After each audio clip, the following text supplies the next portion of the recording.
Hello friends, welcome back to கற்க கசிடுற YouTube channel. நம்ம இன்றைக்கி கிளாஸ் 12 சாப்டர் 2ல் இருக்கக்கூடிய illustration 3 தான் வந்து பார்க்க போகிறோம். சம் பார்க்கலாம் வாங்க. From the following particulars of Chennai sports club prepare receipts and payment account for the year ended 31st March 2018. Opening cash balance, opening bank balance, interest paid, telephone expenses, upkeep of ground, life membership fees received, bat and ball purchased. Subscription 3 வருஷத்துக்கு கொடுத்துருக்காங்க. Tournament expenses, tournament fund receipt, closing balance of cash. So இந்த மாதிரியான ஐட்டம்ஸ்லாம் நமக்கு provide பண்ணியிருக்காங்க. இது வந்து not for profit organisation. So ஒரு ஆர்கனைசேஷன் பாயிண்ட் ஆஃப் வியூவிலேருந்து நீங்கள் இதை வந்து ப்ரிப்பேர் பண்ணணும். ஸோ ரெசிப்ட்ஸ் வந்து டெபிட் சைட், பேமெண்ட் வந்து கிரெடிட் சைட். என்ன பணம்லாம் உங்களுக்கு உள்ளே வருதோ அதெல்லாம் நீங்கள் டெபிட் பண்ணுறீங்க, எவ்வளோ நீங்கள் செலவு பண்ணுறீங்களோ அது எல்லாத்தையுமே க்ரெடிட் பண்ண போகிறீங்க. இந்த டெபிட் அண்ட் க்ரெடிட் கரெக்டாக புரிஞ்சுக்கிட்டிங்கனாவே இந்த சம் ஈஸியாக போட்டுடலாம். கம்பல்சரி ஒரு சம் உங்களுக்கு கொஷின் பேப்பரில் கண்டிப்பாக இருக்கும்.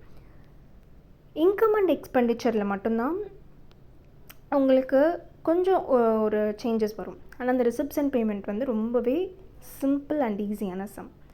ஃபர்ஸ்ட்டு ரிசிப்ட்ஸ் அண்ட் பேமெண்ட்டில் உங்கள்கிட்ட பேலன்ஸ் எவ்வளோ இருக்கோ அதை தான் ஸ்டார்டிங்கில் வந்து நீங்கள் போடணும்.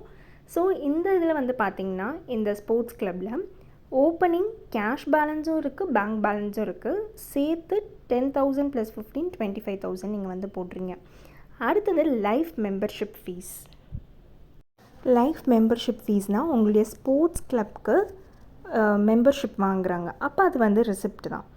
அடுத்தது வந்து பார்த்திங்கன்னா டோர்னமெண்ட் ஃபண்ட் ரெசிப்ட். இதில் வந்து ரெசிப்டுன்ற வேர்டு வந்து இருக்குது. ஸோ அதுவுமே வந்து ரெசிப்ட் சைடு. சப்ஸ்கிரிப்ஷன் ரிசீவ்டு அந்த ரெசிப்ட் அந்த வேர்டு வந்து இருக்குது. ஸோ அதையுமே நீங்கள் வந்து டெபிட் பண்ணுறீங்க. மற்றதெல்லாம் பார்த்திங்கன்னா பேமெண்ட் சைடில் வரும். இன்ட்ரெஸ்ட் பெய்டுன்ற வார்த்தை வருது. டெலிஃபோன் எக்ஸ்பென்சஸ் அதுவுமே. அப்கீப் ஆஃப் கிரவுண்ட்னால் கிரவுண்டை வந்து க்ளீன் பண்ணி வைக்கிறதுக்கான செலவுகள். Life membership fees received already எடுத்துட்டோம். Bat and ball purchased, so செலவு. டோர்னமெண்ட் எக்ஸ்பென்சஸ் அதனால் எழுதிட்டிங்க. டோர்னமெண்ட் ஃபண்ட் ரெசிப்ட்னு வந்தனால அதை நம்ம டெபிட் சைடில் ஆல்ரெடி எடுத்துட்டோம். ஸோ க்ளோசிங் கேஷ் பேலன்ஸ் கொடுத்துருக்காங்க, ஆனால் பேங்க் பேலன்ஸ் கொடுக்கல. அதுதான் நமக்கு வந்து கண்டுபிடிக்கணும்.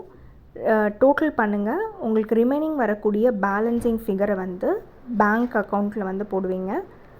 ஸோ 55,000 தான் வந்து உங்களுடைய க்ளோசிங் பேங்க் பேலன்ஸ். ஸோ இந்த சம்மில் வந்து நீங்கள் எந்த ஒரு ஸ்ப்ளிட்டிங்கும் தேவையில்லை. எது ரிசிப்ட் எது பேமெண்ட் எது அது மட்டும் தெரிஞ்சிருந்தால் போதும். ஸோ இந்த சம் உங்களுக்கு புரிஞ்சிருக்கும்னு நினைக்கிறேன். உங்கள் ஃப்ரெண்ட்ஸ்க்கும் ஷேர் பண்ணுங்கள். நம்ம சேனலை வந்து ஃபர்ஸ்ட் டைம் பார்க்குறீங்கன்னா சப்ஸ்கிரைப் பண்ணி பாருங்கள். Keep supporting. தேங்க்யூ.